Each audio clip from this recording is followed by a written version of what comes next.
What do you worry about? Worry about rent. Money. If I'm going to get all my stuff done on time. I worry about my aging parents. Toxic masculinity. Parking whenever I'm going places. Plastic waste. Global warming. Hard to not worry about climate change. Fossil fuel CEOs. I worry about my future. Now here's the million-dollar question. Is it helping? Is it helping? Be honest. How many times has worrying about something actually made your life better? The truth is, worry, anxiety, and stress can have a really negative impact on your health. It's just not good for you. Today we're gonna do something that you might not expect, and we're gonna do it Mardi Gras style. Here's a hint. I'm not gonna tell you to stop worrying. We know that's not gonna happen. I'm Mindy Audlin, author of What If It All Goes Right, and for Chapter 6, I'm gonna share with you a powerful strategy for taking the things that you worry about and using them as a starting point for your next personal breakthrough.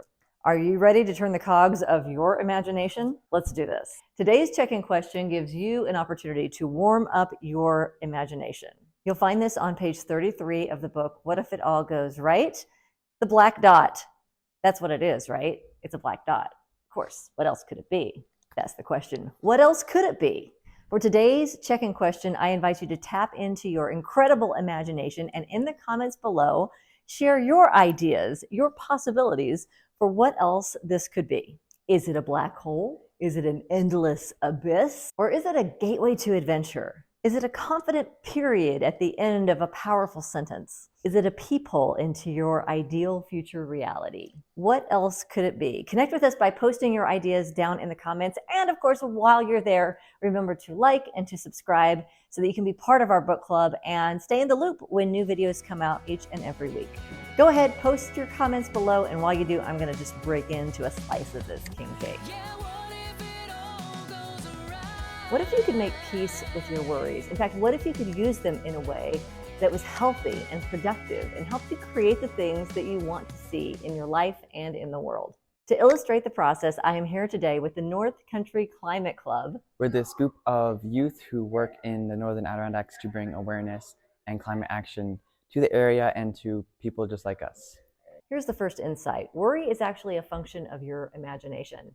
It is your mind creating a future projection of a possible reality. And usually with worry, it's a reality that you don't really want. It can be really scary when you're hearing all of the different messages that are, several times a day, there's another scary new message that's coming out. So step one is anytime you find yourself worrying or feeling stress and anxiety, to pause, to take a breath, and to ask yourself, are you safe in this moment?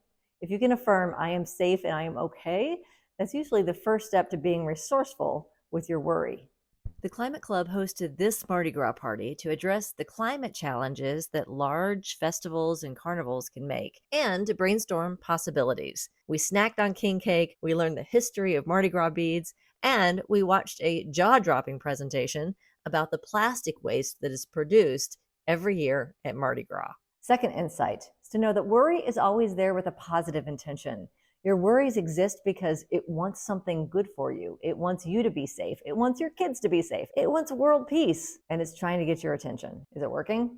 It must be hardwired into us as humans to always be thinking of like the worst case scenario. But I think it's also just a habit. The second step is to ask yourself, is this worry legit? Am I worried about something that's actually a real concern that I might want to take action on? Or is this just a really old thought pattern, just some random thing that keeps popping up in my head because I'm addicted to the drama of it? What are the things you worry about that are legit? And what are the things that you worry about that maybe you could let go of? When I was growing up, I used to have an irrational fear of being eaten alive for some reason. I don't know why. But what if it's a legit worry, like climate change? Like the data on this is really scary. And if we don't do anything, the impact is pretty extreme. 1.4 million visitors to the New Orleans area during Mardi Gras really does have its own carbon footprint when it comes to climate change. It can seem sometimes like the problem is so big that we can't do anything about it. But the truth is, there's almost always something that we can do. It just takes a little imagination. Here at our Mardi Gras party, we took turns drawing a card with a picture of an item that is typically considered trash. Then we brainstormed, in the context of Mardi Gras, what else could it be? This is a really fun exercise because there's so much imaginative creativity going on. Have more alternatives like maybe paper beads, glass beads, even like a whole like necklace of beans. Like you could do like dried beans and then you could cook the beans. Like I think that's so cool. And that brings us to the third insight. If you can worry, then you can imagine. And if you can imagine, then you can dream. And if you can dream, then you can create. And if you can create, you can change the world. Step 3 is to say thank you to the worry. You didn't see that coming, did you? Because worry is letting us know that we are potentially on a path that is leading us to an outcome that we do not want.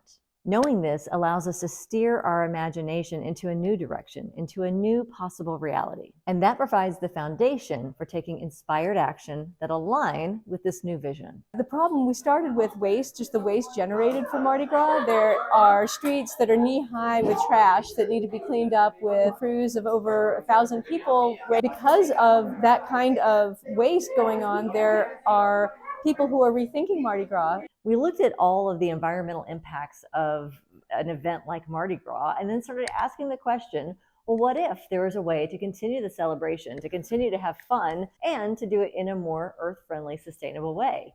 We're a homeschool group, so we do a lot of arts and crafts with everything. So the idea is just to take a whole bunch of trash and see what we can make out of it to correlate with Mardi Gras, whether it's a costume or like something you can throw. And it's really exciting to see what everyone's coming up with because there's some interesting things I've been seeing.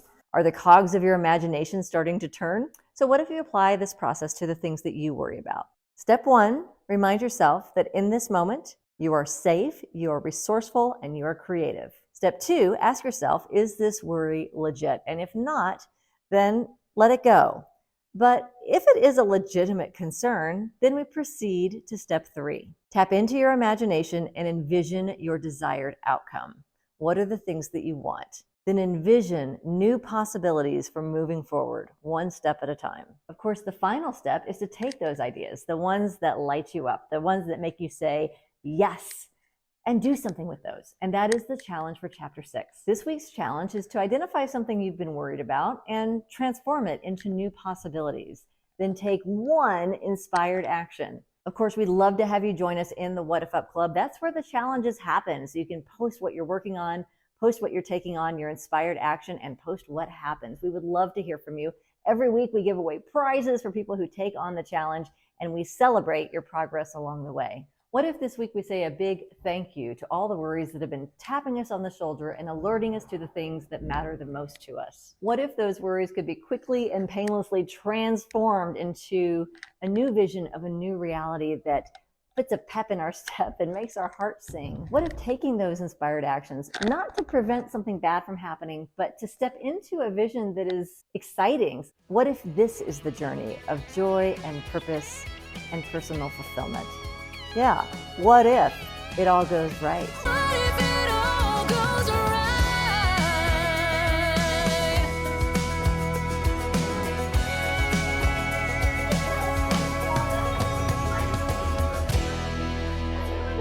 Can you imagine?